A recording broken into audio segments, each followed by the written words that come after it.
The story of OSI, like many land trusts, starts in a place. Over the past 50 years, OSI has conserved 250,000 acres in New York State, a third of that, over 80,000 acres in the Hudson Valley. What we want to do is ensure that a place like Sterling Forest or Scunnamunk or Fonsdock or Minnewaska is more than just a green sort of spot on a map. It is a place that people come to, use, and love. Groups like Open Space Institute make sure that public spaces in the Hudson Valley have public access and knit together protected lands into a much larger landscape of protected places. In large part, the impact of OSI in the Hudson Valley is because of Bob Anderberg and the fact that he has committed his life, he's committed his soul, he's committed his being to conserve this landscape. Conservation requires at least three things: patience, persistence, and perseverance. And Bob embodies all three. At age 15, I came here on a rock climbing trip. It was a beautiful April day with crystal clear skies. And I looked up and I saw these gleaming white cliffs, and it was transformative. I always thought that the setting aside of land was one of the most selfless acts a person could do. I thought it was a noble pursuit, and I wanted to be part of it. And it became my life's work.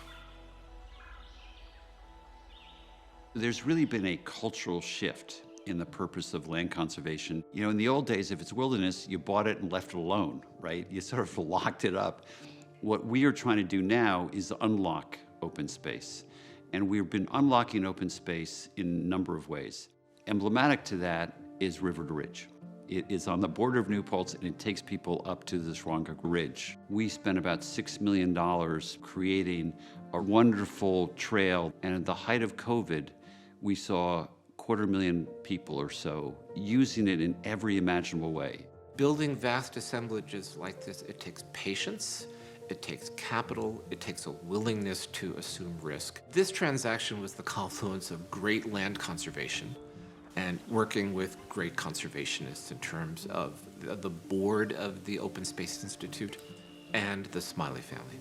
OSI has invested millions of dollars in restoration of carriage roads, trailways, and more land acquisition that is bringing more people, more diverse people to landscapes that can accommodate them, but also will benefit them. When I think about groups like Open Space Institute, they act as a convener, as a partner to so many of the local land trusts who are here. OSI, working with the Wallkill Valley Land Trust, acquired the Rosendale Trestle, turning it into a truly premier pedestrian walkway serving Ulster County. I'm really excited to think about what the future brings, thanks to the work that OSI has done over the last many decades, but also I think about where we're going and think about the leadership that they bring to this community. I'm really looking forward to the next 5 to 10 years because I think there'll be some really interesting conservation, which I think will benefit the increased demand, increased population, and indeed the climate resilience that we need as we think about our futures. You know, so often when we talk about legacy, the conversation turns to the number of acres, the number of dollars, and how many deals you've done. I almost view it differently. For me to understand OSI's legacy, I get out of bed on a Saturday morning and I go out.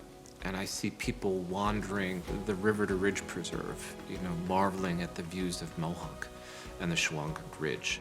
The Hudson River Valley and New York State is replete with places that, but for OSI, would have been developed. They would not have been open to the general public. And it's been a real joy to see places come into the public domain and become such a part of the fabric of the people who live here.